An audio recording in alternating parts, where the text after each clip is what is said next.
আমাদের এখন শান্তি এবং উন্নয়ন দুটোই দরকার। তো আমরা যুবকদেরকে সামনে রেখে এই বার্তা আমরা এডিসিতে দিতে চাই। কারণ এডিসিতে 5 বছর ধরে না শান্তি আছে না উন্নয়ন। যে টাকা আমরা দিই সেটা দুর্নীতিতে শেষ হয়ে যাচ্ছে, উন্নয়ন আর হচ্ছে না।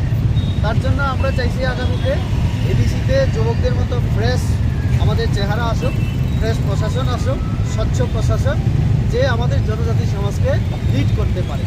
তার জন্য আমরা আজকে এই যে ওয়াকিনগর এবং গুজরনগর আমাদের এডিসি যে আসন, এখানে যুবকদের মাধ্যমে আমরা এই বার্তা দিতে চাই। আমরা এডিসির উন্নয়ন এবং শান্তির জন্য আমরা কাজ করতে চাই। এডিসি বিজেপি কতটা একদম 100% আশাবাদী যে আগামীতে আমরা সরকার গঠন করব এবং রাজ্যের মানুষের উন্নয়ন করব। যা জনজাতিদের সমস্যা, দীর্ঘদিনের দাবি, এগুলি আমরা পূরণ করতে সমর্থ হব। কারণ কেন্দ্রে আমাদের মোদীজি আছেন, এখানে আমাদের রাজ্য সরকার, এবং রাজ্য সরকার অলরেডি অনেক কিছু বিষয় রাজ্য ক্যাবিনেটে সিদ্ধান্ত নিয়ে কেন্দ্রের কাছে পাঠিয়ে আমরা রেখেছি। সেটা সময় হলে আমরা যথাসময়ে আমরা কার্যকরী করব।